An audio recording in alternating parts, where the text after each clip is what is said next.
All my dear students of 7th standard, hope you all are fine. Today we are going to start a new lesson, that is heat. Hope you all are studying at home, and if you don't understand you can ask the questions also. Today lesson number 4, heat. All of you write today's date and classwork here and then start your work. 15/09/2020 and CW. Now in continuation to the last chapter number 3 that we studied from fiber to fabric, we knew that the wool that we get from the animals like sheep, yak, goat, etc., and cotton clothes that we wear we get from the plant. Jute, cotton, flax, all are the plant fibers. Then there are some certain fibers like lycra or rayon, etc., that are man-made or artificial fibers. Now why do we wear those woolen clothes when we wear or the cotton clothes that we wear in summer, and woolen clothes we wear in winter? Why do we wear light cotton clothes in summer? Why do we wear woolen clothes in winter? Because woolen clothes protect us from the cold, so it keeps us warm. Same with the cotton clothes keep us cool during the summer season.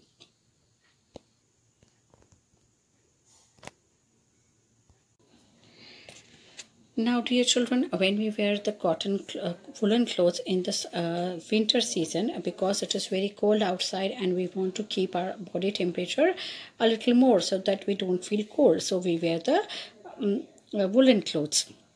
And during summer it is too hot even inside the house that we feel too hot, so we wear light cotton clothes. As you all know, light color absorbs less amount of heat as compared to the darker clothes. That is why in summer we wear the light clothes, and in winter we wear the dark clothes, because we need more of the energy or the heat of the sun for our body to keep us warm. So how can we know that an object is hot or an object is cold? So that all things about the heat that we are going to study in this lesson now. In chapter 3 you have learned that woolen clothes are made from animal fibers. You also know that cotton clothes are made from plant fibers. We wear woolen clothes during winters when it is cold outside. Woolen clothes keep us warm. We prefer to wear light colored cotton clothes when it is hot. These give us a feeling of coolness. You might have wondered why particular types of clothes are suitable for particular season. In winter you feel cold outside from inside, and inside the house if you come out in the sun you feel warm. In summer you feel hot. In summer you feel hot even inside the house. How do we know whether an object is hot or cold? How do we find out and how cold or hot an object is? In this chapter we shall try to seek answer to these of the questions. Now, how hot or cold an object is, and to what extent the object is hot and object is cold, that all we are going to study about. It might be a little bit hot, it might be too hot, or too cold or little cold, but to what extent an object is hot or cold, and what that we'll come to know. And how do we find out the temperature, that how much hotness or coldness is measured by a degree of which is called as a temperature. If it is less it is cold, if it is more then the object is hot. So you come across in day-to-day life, you come across to many things which are hot and which are cold, like ice cream is cold, then spoon in a tea is a little bit warm, fruit juice is cold, then the handle of a frying pan is sometimes it may be hot. It depends upon the material of which it is made. If it is made of iron it will become hot. If it is made of bakelite it will not be hot. So there are certain things which we use hot only and certain things we use cold only. So you have to be careful. Do not touch objects which are too hot. Be careful while handling the candle flame or a stove. So these things are very, very hot when the flame of a stove or a candle flame or a candle which is burning. Then the wax comes down slowly melting. That also is very warm. Now we see that some objects are cold While some are hot, you also know that some objects are hotter than other, while some are colder than others. How do we decide which object is hotter than the other? We often do it by touching the objects, but in our sense of touch reliable, let us find out. Now, sometimes we know that this object is hot, but when we are keeping 2 or 3 objects hot, then which is the hottest object? How do we come to know? And if the few cold objects are there, then which is the coldest object? How do we come to know? That we can come to know only by the touch. If we touch an object, then only come to know whether it is hot or it is cold, or we should touch them or we should not touch them. But this is our sense. This is the sense of touch that we have. But are our senses that much reliable that we can come to know that which object is too hot, or to what extent the object is hot or cold? Hotness or coldness of an object, can we rely on the senses to know that? Now, there's a small activity to find out. It's a very simple activity you people can also do, but you have to be careful while doing this activity. Take 3 small tub or containers, label them A, B and C. Put cold water in mug A and hot water in mug B. Now, there are 3 containers you have to take. You can see this A, B and C. In A, label them A, B and C, means put a sticker which is A, which is B and which is C. Then in one you put the cold water, in other you put the warm water. That means hot water in mug B. Now, say some cold and some hot water in mug C. That means what you are going to do in mug C, you are going to mix the hot and the cold water. You can see 3. This is your cold water, this is your hot water, and this you have to mix some cold water and mix hot and cold water together. मतलब कि इन दोनों में जो पानी भरा है उसको mix करके इस C में भरना है. Now see what is going to happen. Now dip your left hand in mug A and right hand in mug B. After keeping the hands in the 2 mugs for 2 to 3 minutes, put both the hands simultaneously in mug C. Do both the hands get the same feeling?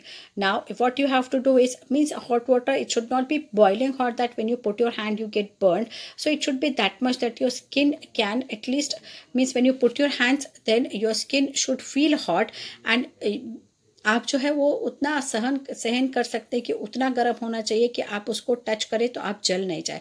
सो उतना गर्म पानी नहीं होना चाहिए, but little bit warm होना चाहिए जो आपको गर्म लगे, लेकिन बहुत ज़्यादा गर्म नहीं होना चाहिए कि जिससे आपका हाथ जल जाए. तो एक हाथ जो है आपको कोल्ड वाटर में रखना है, the other hand you have to put it in the hot water.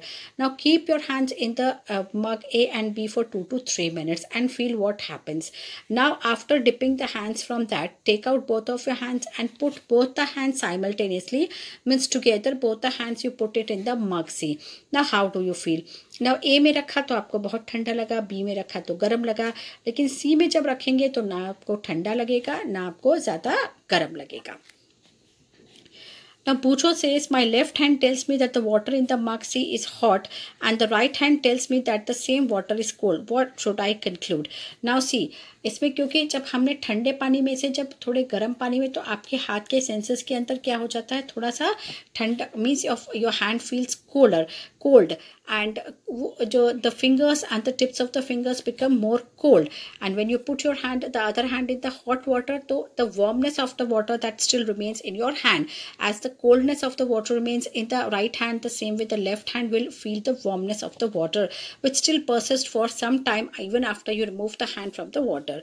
Bujo's confusion shows that we cannot always rely on our senses of touch. That means, see, this, what does this prove? That our senses, we can rely on senses, but not every time we cannot rely on our senses to decide whether an object is hot or cold. Sometimes it deceives us also, means sometimes we get confused that whether an object is hot or whether an object is cold. Because what happened when in the third mug, in which the mixed water was there, hot and cold, both water was there, at that time what had happened, when the hand which was put in the cold water felt that the water was cold, and the hand which was put in the hot water felt that the water was hot. So you could not make a judgment whether the water was hot or cold. So sometimes we get deceived by the senses also. Then how do we find out that an object really is? A reliable measure of hotness of an object is called its temperature. Temperature is measured by a device called thermometer. Now how do we measure the temperature? We measure the temperature. Now see, hotness or the coldness of an object. Now here we are talking about just the hotness. A reliable measure of hotness of an object is its temperature. Now to see the degree, we say no, water is 100 water boils at 100 degrees centigrade. So that is a temperature at which the water boils. मतलब वो एक temperature होता है जब पानी जो है boil होना शुरू होता है. So that is the hotness of an object is its temperature. वो उसका temperature है जो बताता है कि कितना hot an object is or the water is or whatever we are making it object or the thing is. Now temperature is measured by a device. Now how do we measure the temperature? How do we come to know what is the temperature? So the device by which a temperature is measured is called as the thermometer. Now you all might have seen the thermometer at home during when you have a fever. We use the thermometer to measure the temperature of our body, but that is called as the clinical thermometer. It is a clinical thermometer used by our body just to measure the body temperature. But the temperature that we use to find the temperature of the boiling water or the coldness of an object, that is the different thermometer compared to the clinical thermometer. It's totally different. It may be, it looks like the same, but the length of the thermometer that we use in the laboratory is quite big compared to the clinical thermometer. Now here is measuring temperature. Now Bujo wondered which of the, now here this we will do in this part only. Measuring 4.2 activity now will start. Measuring temperature. Have you seen a thermometer? Recall that when you or someone close else in your family had fever, the temperature was measured by a thermometer. The thermometer that measures our body temperature is called as a clinical thermometer. Hold the thermometer in your hand and examine it carefully.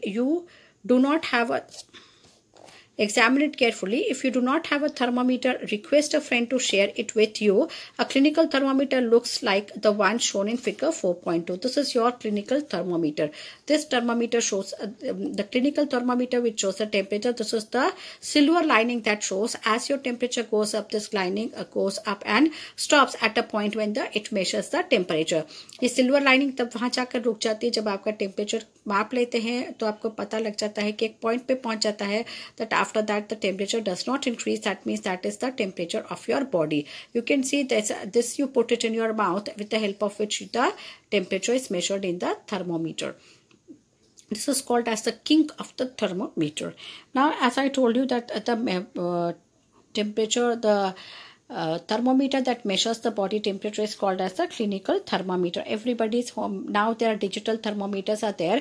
This diagram just shows this is the old traditional thermometer that was used quite some time ago, but now the digital thermometers have come where you don't have to see that this golden lining, only directly the temperature appears on the thermometer in the digit form only. What is the temperature? So it has become now easy to measure the temperature. Even if you are not, so many people don't find it easy to measure the temperature or to see the temperature in this kind of thermometer, because a very thin mercury line is there which moves as the temperature goes high. So it's a very, very thin line, so it is sometimes difficult to measure see the temperature. Now a clinical thermometer consists of long, narrow, uniform glass tube. It has a bulb at one end.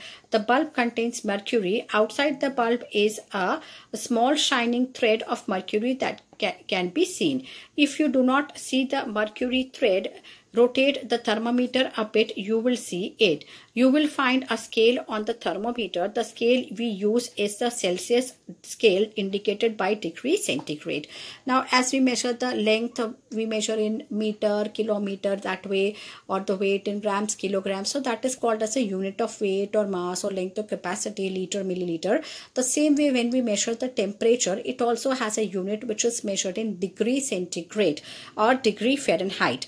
Normally when we measure the body temperature, it is measured as degree Fahrenheit, and the remaining all hotness or coldness we measure in of an object we measure in degree Celsius. So this is called as the unit of the temperature, which is normally represented by small degree and a C. This is in short form called as the degree Celsius, and if it is Fahrenheit then written as degree and then F. That means that temperature is measured in the another unit which is the Fahrenheit unit.